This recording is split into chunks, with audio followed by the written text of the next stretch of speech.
This is not an official podcast of the National Society Daughters of the American Revolution, NSDAR, and does not necessarily represent the position of the NSDAR. This interview is being conducted for the Daughter Dialogues Oral History Project. The interviewer is Risha Rainey. The narrator is Adrienne Abiodun. Adrienne, how old are you? I'm 38 years old. Where were you born? I was born in Angeles City, Philippines, which is technically Manila on Clark Air Force Base, which is no longer there. It was burned down by a volcano. Can I assume that your parents were in the military? That's correct. Both of my parents, my mother was in the Air Force, and my biological father was also in the Air Force. How long did you stay in the Philippines? I left the Philippines when I was about 5 or 7 months old, I believe. And my mother departed with me as a baby and took off to Fort Huachuca, Arizona. Shortly after that, she met my father, my dad, and I was about 9 months old at that time. And then he was in the Army. And so from that point, they got together, and I grew up mostly as an Air Force Army brat. Was your biological father also in the Philippines? Yes, he was also in the Philippines. He was in the Air Force as well. But I did not grow up knowing him or about him until about the age of 10 years old. And so at that time, I had always believed that my dad that raised me was my biological father. So that is a story in itself. Tell me more about that. So at that time, when you are 10 years old and a dependent of someone in the armed forces, you get your military ID, your dependent ID. And on the day we went in, my mother and I, to get my ID card, the woman who was processing said, Mrs. Barnes, do you have the adoption papers? And my head snapped. And I said, I'm not adopted. And my mother realized, this just opened up a can of worms, a conversation that she had not yet had with me. And later on that day, after, she said, we'll talk about this when we get home. But later on that day, she explained to me that, what the woman was referring to was the papers for me stating that I had legally, my stepfather had legally adopted me. I was using his last name, but I had not been legally adopted by him. So that's what the woman was looking for. But my mother explained that I'm your mother, and, he's still your father, and your brother is your half brother. And so it just really broke it down very technical, but then said, but we're still, that's still just your brother, and that's still just your dad. And, that kind of, at the time, at 10 years old, I thought, well, okay, I was a little upset, but then I thought, I have a good family. I have a mom and a dad and a brother. And so I just kind of let it go and didn't really say much about it or inquire about my biological father until several years later. When I got to college, or shortly after high school, I had started asking more questions about my biological father. And really, I would say that's one of the things that kind of offset my interest in family history, is that missing link for me. So, it didn't have this huge impact. Like I said, I had a father. I had a good upbringing and life growing up. So it was just more of an identity, a question of identity and biological heritage. Where are your parents from? All three of them. Your biological father, your mother, and your dad. Yes. So my mother was born and raised in Los Angeles. She likes to say she was born in Hollywood, which is accurate. And my dad that I was raised with, he was born in Vicksburg, Mississippi. And my biological father was born in Mound Bayou, Mississippi, but raised in Beulah, Mississippi. You said you were a military brat. Where were some of the places that you lived? So after the Philippines, I lived in 9 states. My parents didn't do a lot of overseas tours. My dad did get stationed in Germany, but at that time we were residing in California. My mother was there. We were at my grandmother's house. And the states that I lived in, Arizona, Mississippi, Texas, Colorado, Kansas, Hawaii, California, Florida. I think that covers all of them. Did you go on to attend school after high school? Yes. So after high school, I went to the Art Institute of Los Angeles to study video production. Growing up, I watched a lot of MTV and music videos. And so from a very early age of about 14 years old, I just had this desire to direct music videos. So growing up, again, I was a military dependent. We traveled, like my dad's assignments when we would move would be very short. So we would be somewhere for 2 years. So we didn't stay many places long, but we always found like something to get into. My dad was this adrenaline junkie, and he always had a motorcycle, was always into fast, a sports car. He would go skiing. He was a great skier. He would take us. So when we lived in Colorado, we would go, and I think my brother and I would cling a little bit to my mom too much. So that would kind of put a damper on his spirit, because he would be trying to send us down some dangerous slopes, not bunny slopes.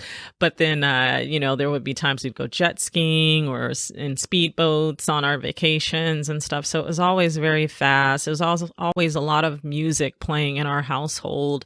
I was asked one time if my life story were a movie, what type of movie would it be? And I said a musical, because there was just always something playing in our house. And in hindsight, sometimes you don't think about it when you're younger, but I was very close to my dad. I won some concert tickets one time to the Janet Jackson Velvet Rope tour, and Usher was on tour with her. And this was my first major concert that I was going to be going to. So I won these tickets on the radio, and I could take one person, and I took my dad. So 16 years old, we went and saw Janet Jackson, which I'm sure he enjoyed. And then I got to see Usher, which, as a teenager, I was excited about that, and he couldn't wrap his head around it.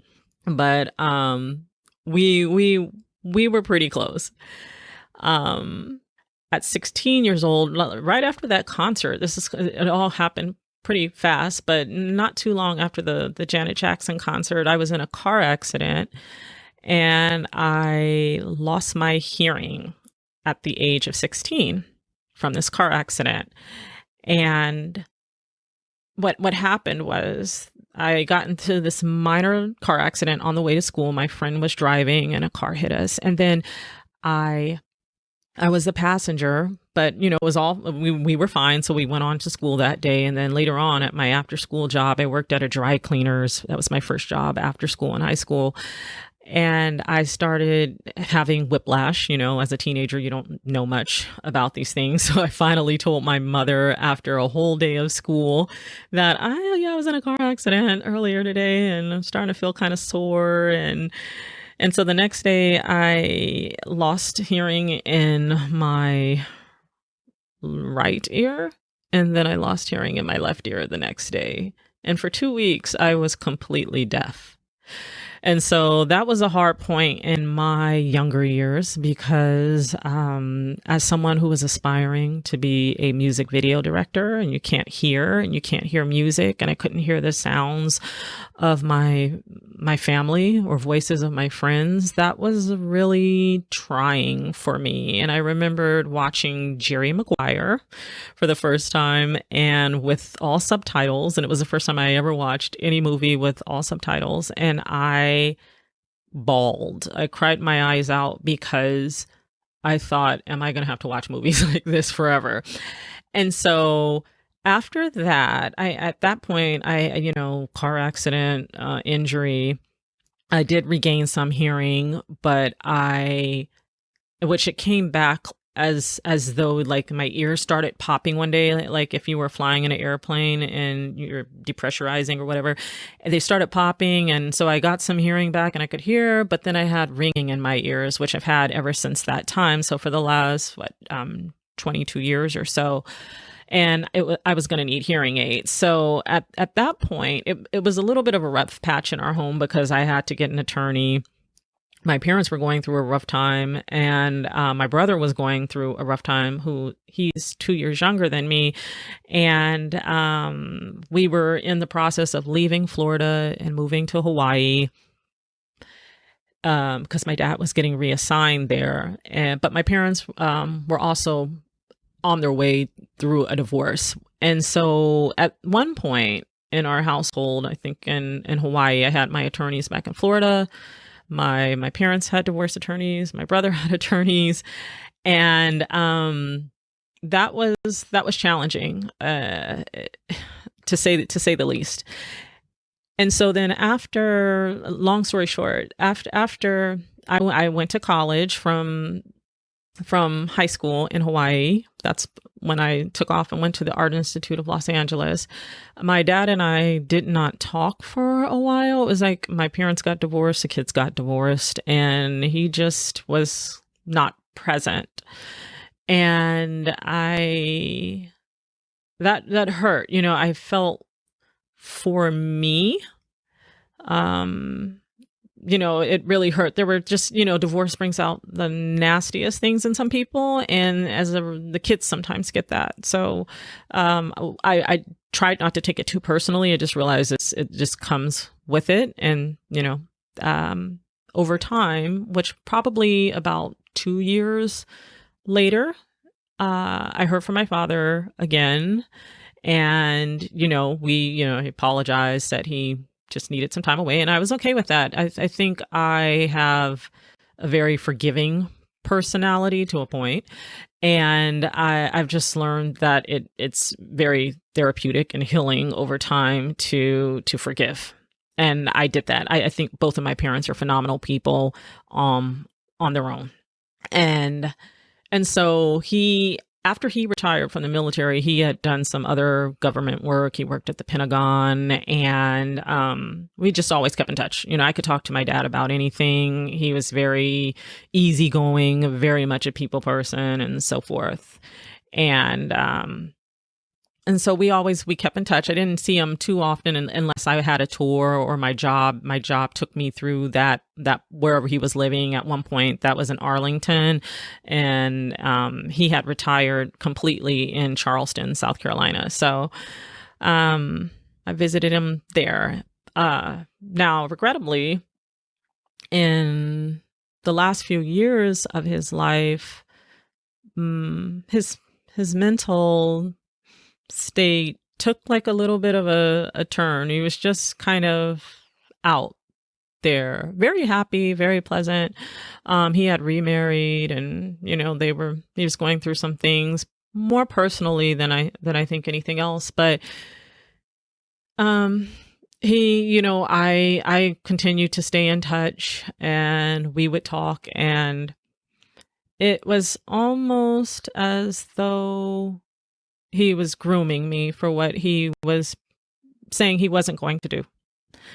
And we talked. He started writing a book about his life, which I really appreciated because, he talked about some of the incredible things that had happened to him, or spiritual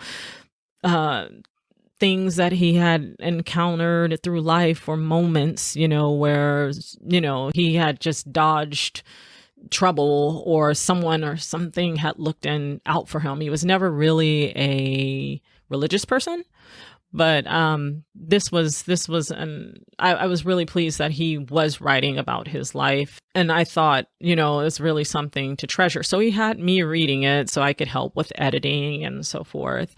And One of the things I think that's being addressed now with military that wasn't addressed then, my dad being a Signal Corps officer and someone with high security clearances, you can't talk a lot. You can't get therapy.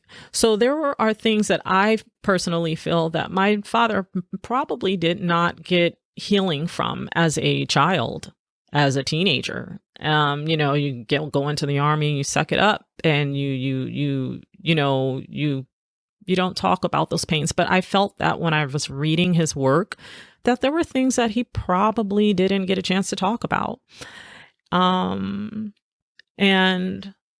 again, I'm glad he wrote what he wrote. But in the end, he did take his life.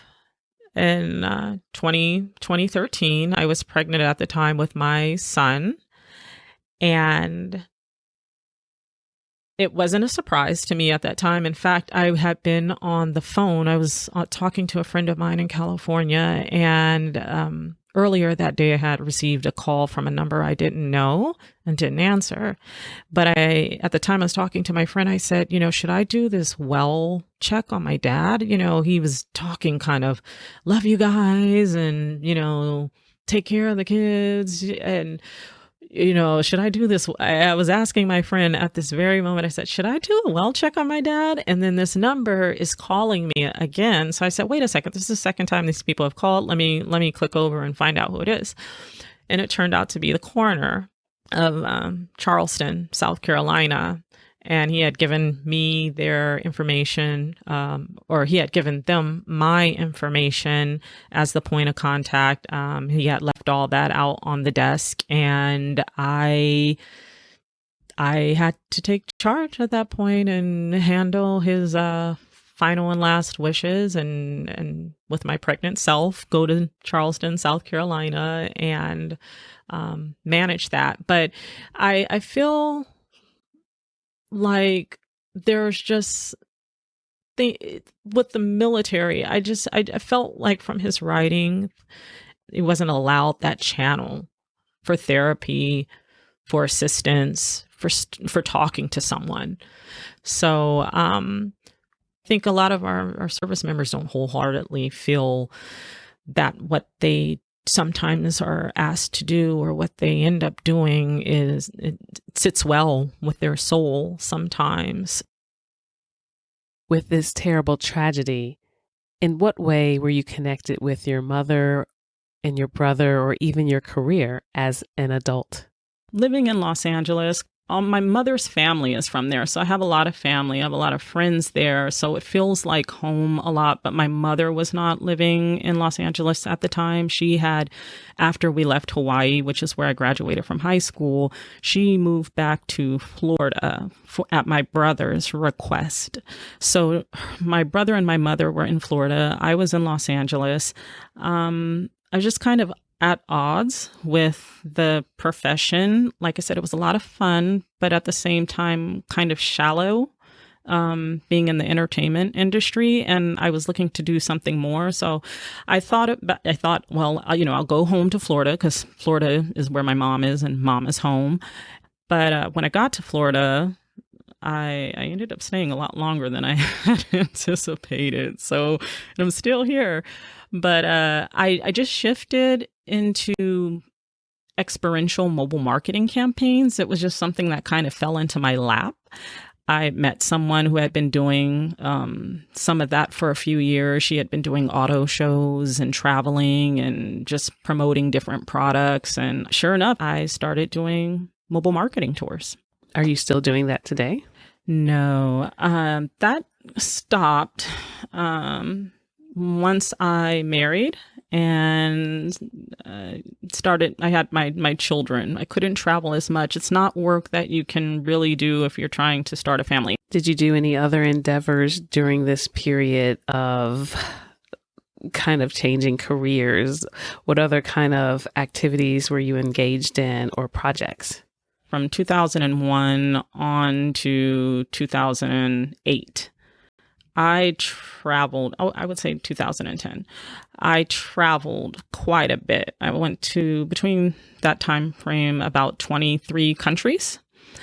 And I did that for leisure. I would travel for volunteer work. I used to do global village builds with Habitat for Humanity. And I went to Romania with them. That was the first project that I did in 2001.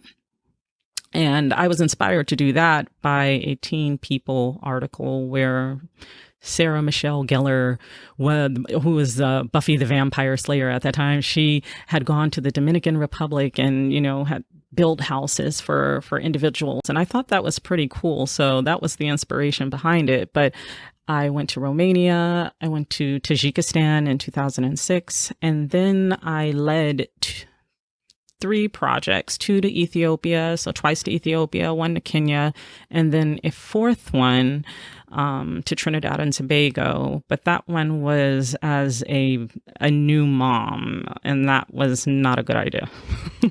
What exactly were you doing for Habitat Humanity? So Habitat for Humanity is an organization which seeks to make affordable shelter, good shelter for everyone in the United States, across the world. So I chose the Global Village projects because I liked to travel. It gave me a reason to connect with local people while I was on the ground and to see the country that way, just to do something meaningful.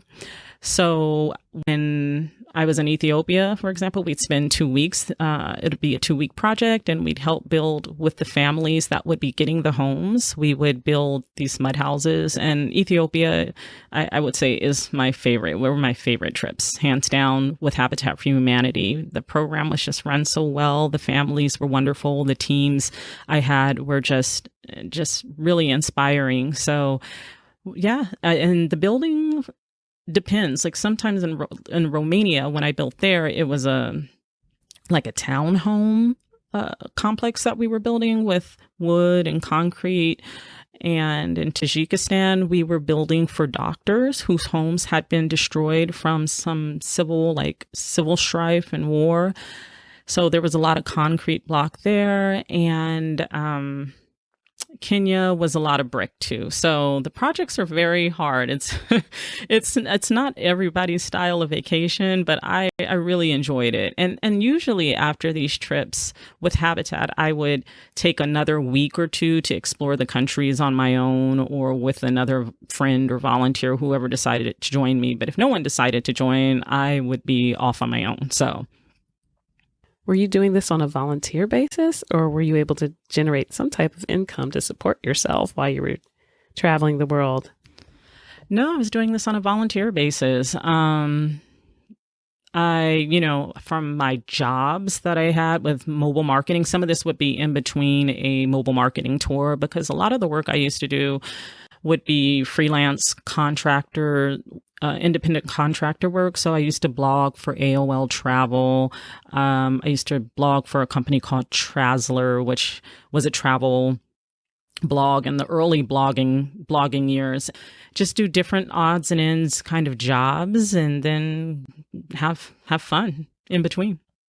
So for example, to be more specific about the mobile marketing campaigns, my favorite tour was one where I had an opportunity to walk across America. It was the program was called Steps Across America, and it kicked off in New York in April, and there were 12 of us, 12 walkers and a dog. And we spent the next 4 months walking from New York to California. So it was a little bit of like a relay. We would myself and another walker would walk for 20 miles on one day. And then the next day, 2 of the other walkers would pick up where we left off and so forth. And if we weren't walking, we would be at elementary or middle schools sharing with children the importance of physical activity, moving, even if it is just walking.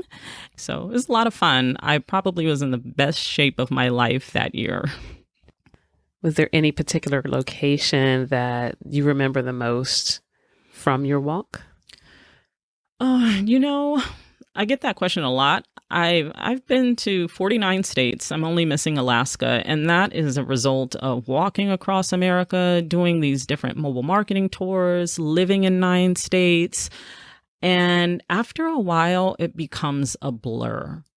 And that was one of the things that I started to realize I didn't like about traveling at times. I felt like I was doing too much at one time, and I needed to slow it down to really let some of the experiences sink in and to really appreciate them. I remember doing a national park tour and across the Midwest and the Pacific Northwest. And I got to this point where we got to Zion National Park, and I was like, this is all right, but such and such national park is better. And I just stopped myself like, whoa, wait a second. You're in this beautiful national park right now. Like, slow down. And so I really, if anything, from having children, I like that I have a slower pace and I get to appreciate things. Maybe we'll go on 1 or 2 big family trips a year, or maybe just one. And that's totally fine. Before, it felt like a race. It felt like, have to get the most passport stamps, have to see all the states, it felt very competitive, and I didn't like that. I didn't like that. Internationally, was that a blur, or does that stand out more in contrast because the countries are so different? They are. When I would volunteer, I try to find the most obscure location to just like, I don't want to see the touristy stuff. And so the places I went to internationally were really memorable because when being 19 years old in Romania, and it's just as a first time going international by myself without my family traveling or doing anything like that, that one was really memorable. But also being in Tajikistan, this is my mom's least favorite trip. We did this Global Village project in Dushanbe for 2 weeks. And then after that, prior to going to Tajikistan, I was told, if you're in this country, you need to get to the Wakhan Valley. You need to go visit the fertility springs. You need to go to this place. And this is a place within the country that your passport, the visa that you got to get into the country, needs a special visa. And it is separated, the Wakhan Valley and the Pamirs are separated by the Panj River, which separates Tajikistan from Afghanistan. And I found a guide online who was an American who had never lived in America. And I asked him, I said, hey, will you take me to this location? And so he said, yeah, I'll totally do that when you get here. And when I was done with my habitat trip, he met me in Dushanbe. And then we caught this little plane that was frightening and flew over the mountains into the Pamirs. And I stayed there for about 4 days, I think, climbing up and down the mountains. Another thing everyone told me I needed to see when I got there were the Pamiri, like the houses, which were built off the 5 pillars of Islam. So the architecture of these homes that are built within the mountains. So that was something I sought to experience. But I did get to the fertility springs. I did get to see these homes. I made it home safe. My mom was not pleased with me sending pictures with the border guards with guns. And I probably wouldn't do that again now that I am a mother. So, but it was a very memorable experience because it also was just some random things came from that led me to where I am now. So at the end of the trip, me and my guide had gone to the metro stand where you try to find these little mini buses that will take you, to different parts of the country. And instead of flying back out, I was going to take one of these. And it's a 16-hour all mountain, like drive back to the capital city. So he was trying to put me on the safest one we could find that didn't have 30 people inside of it because they really only seat like 8. And at that point, I saw this guy and we made eye contact and, walked over to each other and he said, "You're not from here." And I said, "You're not from here." And then we found out who they were. They were National Geographic, and they were out there collecting DNA samples from some of the populations in that part of the country to use for like a reference database. And this was for the National Geographic Genographic Project, which was led by Dr. Spencer Wells. So my guide says, "Can she hitch a ride with you guys?" And they're like, "Yeah, that's fine, you know." So I took this trip down the mountain with them for 16 hours. They let me hang out with them, and it was great. Like they talked about DNA the whole trip down the mountain. And I was like, you know what? I'm going to take a DNA test when I get home. Like, here's a bright idea. And that was back in 2006. So that's what kind of propelled me to where I am today, 14 years later. Do you have any other interests that you engage in? Yes. So between travel, being a mother, I like the normal stuff, reading, writing. I play capoeira when I have time. I used to play a lot more prior to the pandemic, but I just haven't been able to do that right now. Explain that to me. Capoeira. Capoeira is a Brazilian martial arts that has roots from Africa. And it is what they call the happy martial arts, or the dance fighting is what we would call it with the kids, because I helped with an after school program. So I would take my children there, and they would play capoeira, and I would assist the primary capoeira instructor.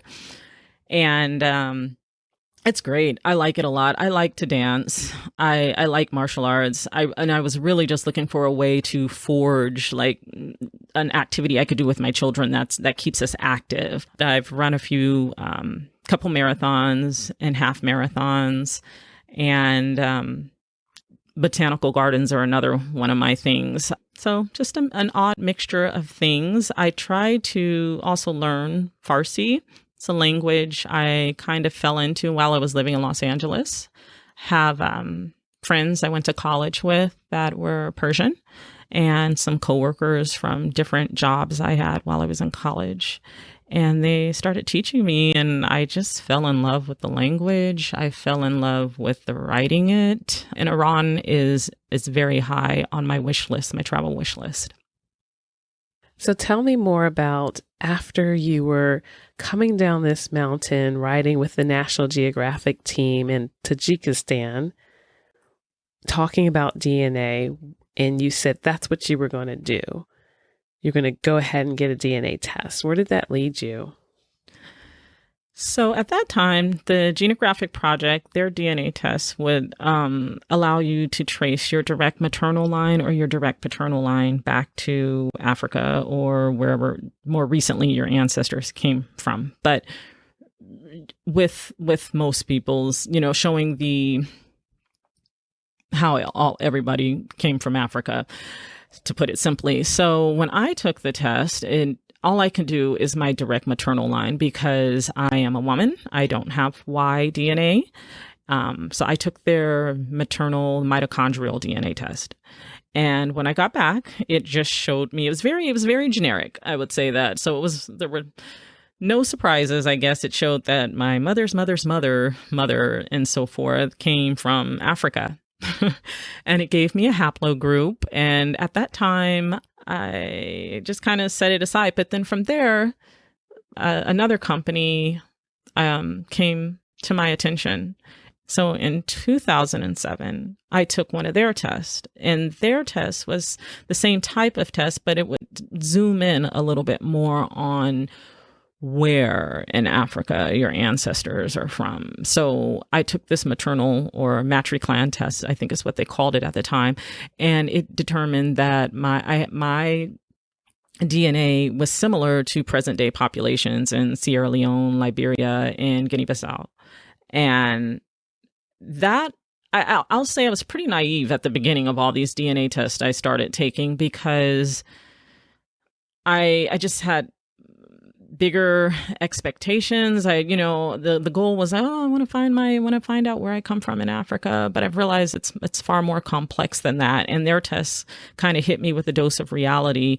in saying like, yeah, genetically, there are people in all three of these countries. It wasn't one location that I could zoom in on. And so I thought, well, how am I going to go visit this and reclaim my mother's, motherland if I have to go to three different countries? And they explain, yes, the groups of people that you genetically match with or compare to are different. They have different languages, different customs, because across three different countries, you're going to get that. So I kind of just came to a halt for a little bit. I had my dad test, my biological father took a test for me, and he tested his paternal side and his maternal side. And so from him, I gleaned that my paternal grandmother's line shared DNA with the Takar people of Cameroon. And then that's where I started to see this is really complex. Every single line could come from somewhere else. So I'm not going to get this single, like, my family's from Cameroon type of answer. And then in 2012 really changed me, or my ability to learn more about my genetic ancestry and family and people I connect with here in the United States. What are some of the family connections that resonate the most with you? From there, I mean, today I'm professionally working as a genetic genealogist today, which is something, if you would have asked me 10 years ago, I would have been like, what? So that in itself is something that's come from it. But during that time when I was a stay-at-home mom, I had all this time on my hands. When my children would go to sleep, I would just get on the computer and start hacking at this DNA stuff. It was a big puzzle for me. By taking this DNA test, you get ethnicity results. Autosomal DNA test. It gives you your admixture ethnicity breakdown. And so I wanted to know my ethnic makeup. And what is that? I am about 65% sub-Saharan African and 35% European. Did any surprising family stories come out of your research, your lineage research? Yes. So for I would say beyond the great-grandparent range, I learned some things that I had not been previously aware of, or just growing up as a military dependent and moving about in different communities. I never really had a chance to be in the hometown of my parents for an extended period of time. So a lot of history was lost on me in that. But truthfully, they didn't really know anything. And I'll speak more so for my mom. She didn't really know much about her ancestry. She was born in California, but her parents were both from Mississippi, and they left Mississippi for good reasons and never took their children there to visit. So they had no idea about any siblings, cousins. My grandfather had a half sister that did move to Los Angeles too. So they grew up knowing them. But outside of that, everything has kind of been a surprise taking these DNA tests. I mean, but nothing shocking. It's not these shocking surprises. It's just wow, okay, so that's what it is. So on my mom's mother's side, we were able to learn a little bit more about her maternal grandfather, who she did not know. My mother only grew up knowing one grandparent, and that was her maternal grandmother. But when it came to her mother's father, there was always this, he took his life or something when she was a teenager, which I'm skeptical about that, but he was not around. And so the first surprise, I guess, or confirmation I got from taking these DNA tests was on that line, because we didn't know much about him and who his parents were. So we learned through DNA after what happens when you get these matches coming in. You might see a group of people, and if they have family trees attached to their results, you'll start to notice a trend, oh my gosh, the same family name keeps showing up. So there must be a connection for me to that family. So for instance, this name, the branch, that name kept showing up. And I started to question, where is this branch? I must be related to a branch family if there are this many descendants descendants matching myself and my mother and so forth. So I had reached out to a cousin, and then he gave me some information, and I went back to my mom and I said, where could this fit in? So we realized we needed to investigate her, an aunt and uncle of her mother's that they used to refer to as aunt and uncle, but she wasn't even really sure if they were her aunt and uncle, her mother's aunt and uncle. So I said, well, let's just get their death records from California. Let's see what it says. And sure enough, we got the death records and found out that they were my grandmother's aunt and uncle. I mean, this is just very in plain sight kind of information, but because no one talked about it, she didn't know how legitimate it was, or if you were just using the term aunt and uncle out of respect because they were older. So we found out that they were my grandmother's aunt and uncle, and their parents were a branch, which led us to learn that my grandmother's father, Willie Jones was his name, was the son of a man named Frank Jones and a Louisa Branch. I also discovered that line leads to a Quaker family out of Perquimans County, North Carolina. These DNA tests have really helped to point me in the right direction of where I should be looking for records as a researcher. When did you learn that you descend from a patriot of the American Revolution? That didn't really come about as a result of DNA. I knew I was a descendant from a patriot named Christopher Geiss. I knew that, and it was like, okay, that's fine. So you found this on your own? I did. I found or was that this a family story? No. Again, my mother knew nothing. I mean, nothing of her maternal or paternal family history. So the patriots that I found are all connected through my mother's father side. My mother's father was biracial. He was born in 1924. In Fayette, Jefferson County, Mississippi, to a white father and a black mother. They were not a couple. They were not married. It was not a good situation. But my patriot ancestors all stem from my grandfather's father. So that European line of ancestry of ours.